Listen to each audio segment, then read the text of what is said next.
नमस्ते दोस्तों। आज का हमारा टॉपिक है हेयर फॉल। तो बढ़ती उम्र के साथ तो बाल सफ़ेद होना एक आम चीज़ है। बाल गिरने भी लग जाते हैं, हेयर ग्रोथ भी थोड़ी सी कम हो जाती है। पर यंग लोगों में अगर ये हो रहा होता है कि बाल सफ़ेद हो रहे हैं और बहुत ज़्यादा बाल झड़ रहे हैं, फिर ग्रोथ भी उनकी कम हो जाती है, हेयर लाइन जो है यहाँ से पीछे पीछे जानी शुरू हो जाती है, फिर मांग भी एकदम चौड़ी होने लग जाती है। तो वो एक ज़्यादा चिंताजनक बात होती है। तो इसके लिए रीजंस क्या हैं कि एक तो पानी है, फिर हमारा डाइट, फिर हार्मोनल इम्बैलेंस हो जाता है बॉडी में, और स्ट्रेस एक बहुत बड़ा फैक्टर है कि हमारा जो आजकल का लाइफस्टाइल है, तो सब लोगों को इतनी स्ट्रेस है कि उसकी वजह से हमारी जो बॉडी की वर्किंग है वो प्रॉपर नहीं हो पाती है, और वो सारा रिफ्लेक्ट हमारे स्किन पर करता है, हेयर पे करता है, और हमारे बाकी जो प्रॉब्लम्स हैं वो स्टार्ट हो जाती हैं बॉडी में। तो इसके लिए क्या है, हमें इंटरनली और एक्सटर्नली दोनों तरफ से काम करने की जरूरत है, दोनों तरफ से मेहनत करनी पड़ेगी, तब जाके हमारी ये प्रॉब्लम सॉल्व हो सकती है। तो इंटरनली तो आप अपने डाइट का ख्याल करें कि आंवला खाए एक तो रोज। आंवला बहुत ज्यादा हेल्पफुल रहता है आपकी बालों की ग्रोथ के लिए, ग्रे हेयर के लिए। साथ ही फ्रूट वेजिटेबल्स, इनकी आपको इनटेक बढ़ाना पड़ेगा। जंक फूड तो बिल्कुल ही अवॉइड करना चाहिए ऐसी प्रॉब्लम्स में, क्योंकि वो तो आपकी जो बॉडी है उसकी फंक्शनिंग धीरे धीरे खराब ही करता है। तो आप ज्यादा से ज्यादा न्यूट्रिशियस डाइट लें तो वो आपको बहुत हेल्प करेगी। ब्रीफ में इतना ही हम आज डिस्कस करेंगे। और एक्सटर्नली जो है आप अप्लाई करने के लिए अनियन का जूस कर सकते हैं, फिर गुड़हल के जो फूल होते हैं, आंवले का तेल, भृंगराज, ये सब जो है एक्सटर्नली अप्लाई करने के लिए बहुत हेल्पफुल रहता है बालों की ग्रोथ और चमक के लिए। तो ये सब आप यूज कर सकते हैं। बाकी जो है ज्यादा ध्यान देने की जरूरत है कि आपकी जो बॉडी की फंक्शनिंग है वो अच्छी रहे, आपका हेड की तरफ ब्लड फ्लो बढ़े। तो उसके लिए आपको क्या करना पड़ेगा, योग करना पड़ेगा। वैसे तो पूरा का पूरा योग ही आप अगर रोज करते हैं तो वो आपको हेल्पफुल ही रहेगा, क्योंकि आपके जो उसमें इंटरनल ऑर्गन्स है उनकी वर्किंग अच्छी होती है योगा से। तो पर कुछ स्पेसिफिक आसन हैं जो कि आप रोज कर सकते हैं या एक दिन छोड़ के कर सकते हैं। बस उसमें डिफरेंस ये होता है कि आपको थोड़ा सा ज्यादा देर करना पड़ेगा वो, ताकि आपका ब्लड फ्लो जाए सिर की तरफ और आपको डिफरेंस नजर आए अपने बालों की ग्रोथ में और ग्रे हेयर में। तो आज हम कुछ आसन सिर्फ उसी के लिए करेंगे कि हमारे बालों की ग्रोथ कैसी हो। और ये जो सारे आसन मैं बताऊंगी तो ये आप थोड़ी ज्यादा देर के लिए 2 से 3 मिनट के लिए होल्ड करने की कोशिश करें, तभी आपको उसमें आपको रिजल्ट मिलेगा अच्छा। तो अगर आप इतना नहीं कर पाते हैं तो धीरे धीरे 1 मिनट से स्टार्ट करें, धीरे धीरे बढ़ाते जाएं। तो इनको आप हफ्ते में 3 या 4 बार भी करेंगे तो आपको रिजल्ट देखने को मिलेगा। तो स्टार्ट करते हैं हम पहले बाल आसन से। हमारा जो मेन मोटिव इसमें होगा कि हमारा जो ब्लड फ्लो है हमारा सिर की तरफ रहे। तो इसमें हमें बाल आसन में इस तरह से पैरों को आगे पूरा खोल लेंगे और आगे की तरफ हमें सिर को रखना है सांस छोड़ते हुए।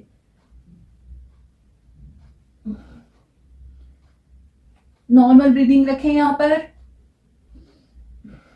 धीरे धीरे वापस आ जाएंगे। मैं कम देर के लिए कर रही हूँ कि वीडियो की लेंथ ज्यादा ना हो जाए, पर आप इसको ज्यादा देर, कम से कम 1 मिनट तो करना ही है। फिर बढ़ा के आप 3 या 4 या 5 मिनट भी कर सकते हैं। अगले आसन में आप इसी तरह से वज्रासन से धीरे धीरे आ जाएं अधोमुख श्वानासन में। इस तरह से धीरे धीरे आएंगे पोज में। कमर को सीधी रखने की कोशिश रखें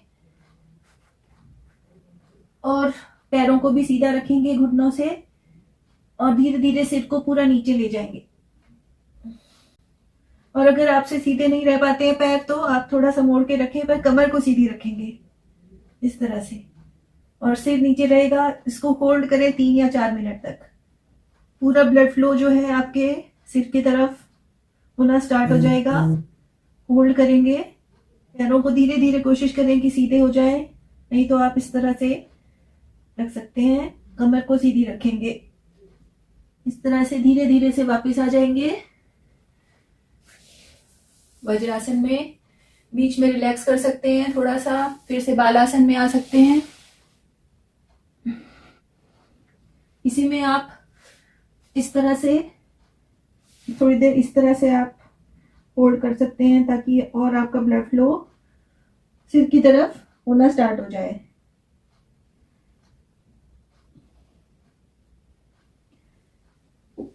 धीरे से खड़े हो जाएंगे। अब हम करेंगे पादहस्तासन। दोनों हाथों को ऊपर ले जाएं, गहरी सांस लें और छोड़ते हुए नीचे की तरफ झुकेंगे।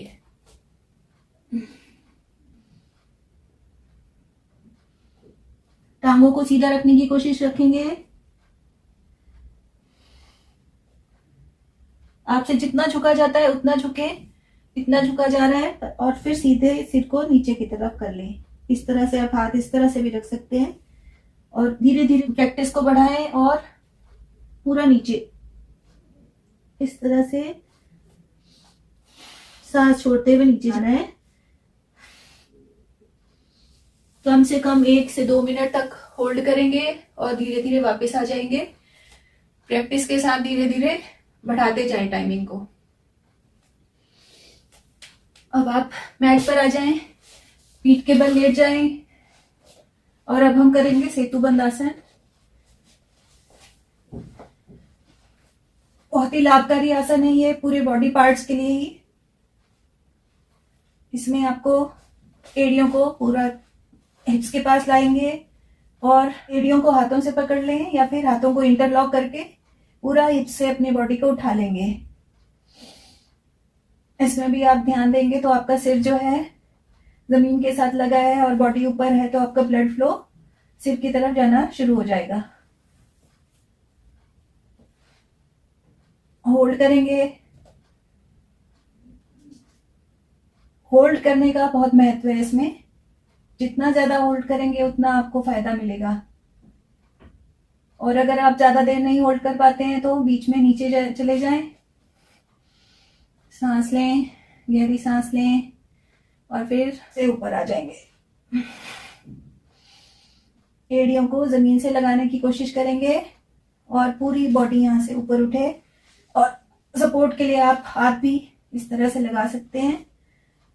होल्ड करेंगे इसको 2 से 3 मिनट। स्टार्टिंग में 1 मिनट तक तो करें ही होल्ड, और फिर धीरे धीरे हम यहाँ से सर्वांगासन में आएंगे। इस तरह से धीरे धीरे पोज में आएंगे हम। कमर से बॉडी को सपोर्ट दें और टांगों को ऊपर सीधा करने की कोशिश करेंगे। आप इस तरह भी रख सकते हैं और इस तरह रख लें। धीरे धीरे पोस्चर बनाएं। झटका नहीं देना है, जोर नहीं लगाना है। जितना आपसे हो पा रहा है उतना करें। पोज में आकर नॉर्मल ब्रीदिंग रखेंगे।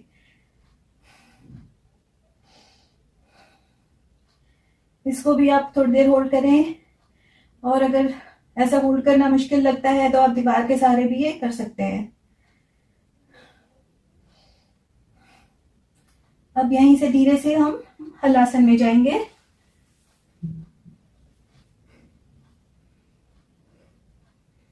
यहाँ पे भी आपको नॉर्मल ब्रीदिंग रखनी है। होल्ड करना है कम से कम 1 मिनट, और प्रैक्टिस के साथ बढ़ाते चले जाएं। धीरे धीरे से वापस आ जाएंगे।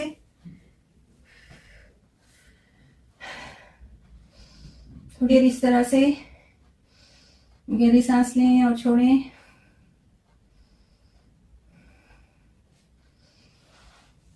शवासन में लेट जाएं थोड़ी देर, ताकि जो आपका ब्लड फ्लो सिर की तरफ हो गया था वो पूरी नॉर्मल हो जाए बॉडी में।